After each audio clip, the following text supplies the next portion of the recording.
Hello বন্ধুরা, আজ বলবো আদর্শ গল্প সংকলন থেকে সৎসঙ্গের প্রভাব।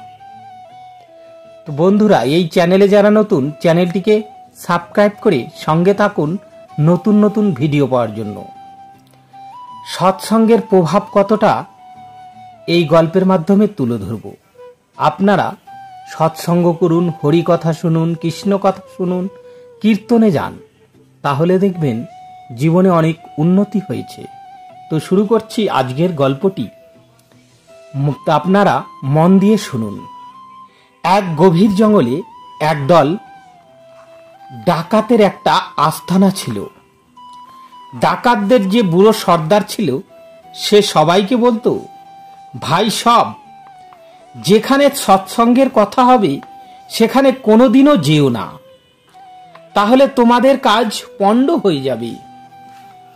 কোথাও গিয়ে যদি দেখো সেখানে সৎসঙ্গ হচ্ছে, তাহলে আচ্ছা করে কান দুটো গামছা দিয়ে চেপে বেঁধে নেবে। কোনো ক্রমেই যেন সৎসঙ্গের কথা কানে না ঢোকে। ডাকাতরা এই রকম শিক্ষাই পেয়েছিল। একদিন তার দলের এক ডাকাত কোথায় যেন যাচ্ছিল। রাস্তার এক জায়গায় গিয়ে সে দেখল সৎসঙ্গের কথা হচ্ছে। গন্তব্যে যাওয়ার ওইটি একমাত্র রাস্তা ছিল। কাজেই ডাকাতটি তার কান দুটো দুহাতে চেপে ধরে তাড়াতাড়ি জায়গাটা পেরিয়ে যেতে চাইল। হঠাৎ তার পায়ে একটা কাঁটা ফুটল। সে তখন কোনো রকমে এক হাতে কাঁটাটা ছাড়িয়ে কানটা চেপে আবার চলে যেতে লাগলো। এরই মধ্যে সে একটি কথা শুনতে পেল। কথাটা হলো, দেবতাদের ছায়া পড়ে না। একবার ডাকাতরা রাজবাড়িতে ডাকাতি করেছে। রাজার গুপ্তচরেরা নানান দিকে ডাকাতদের খুঁজে বেরিয়ে পড়ল। একজন গুপ্তচর জঙ্গলের মধ্যে একটা ভাঙা মন্দির দেখতে পেয়ে ভাবল, ডাকাতরা নিশ্চয়ই এর আশেপাশে আছে। ডাকাতরা তো মা কালীর পুজো করে, এ তাহলে সেই দেবীর মন্দির। গুপ্তচরটি তখন দেবীর সাজে সেজে মন্দিরে ঢুকে দাঁড়িয়ে রইল। দৈবক্রমে সত্যি সত্যি সেদিন ডাকাতরা মা কালীর পুজো দিতে মন্দিরে এলো। মশাল জ্বালিয়ে নৈবেদ্য সাজিয়ে প্রতিমার সামনে রাখলো।